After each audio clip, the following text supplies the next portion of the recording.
So this has black burnt oil in the system, which on one of these A6 compressors, it's almost impossible to do that. And you really had to abuse the system. But you see that expansion valve right there? Now you see the one balancing tube. See that lower little tiny tube right there? So that's the balancing port. That goes to, I don't know if you can see it there, it's going up to the bottom of the suction line. So that's your balance port. And I put videos up on the Facebook group explaining how these expansion valves work. Then you have the top head right there that has a diaphragm and it has a gas charge inside that other little copper line coming off, and that's going into the evaporator case. So on this one, it's in the evaporator, and they gotta flush out to the line. So they gotta take off, he already took off the low side section.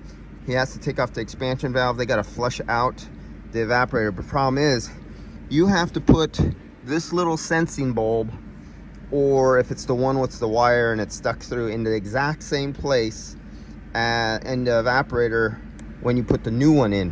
And they got to split the case and take this out to get to that.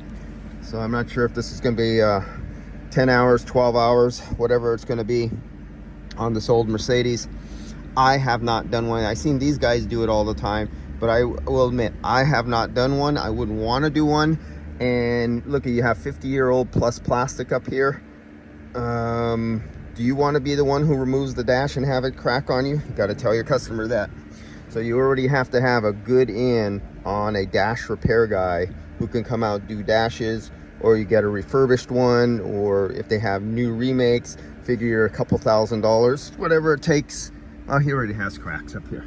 So it's already, you already know it's brittle. And so yeah, that's going to be one hell of a job. Now there's a lot of you guys who will risk it and go, oh, I put on many compressors and I leave the old expansion valves and I don't change them. Good for you, and it usually works. But there's absolutely, if you do that, you must tell there is no warranty on the compressor, no warranty on anything if you try to do that. So expansion valve must be changed, black burnt oil must be flushed out of the system. And that's not going to be a fun job at all.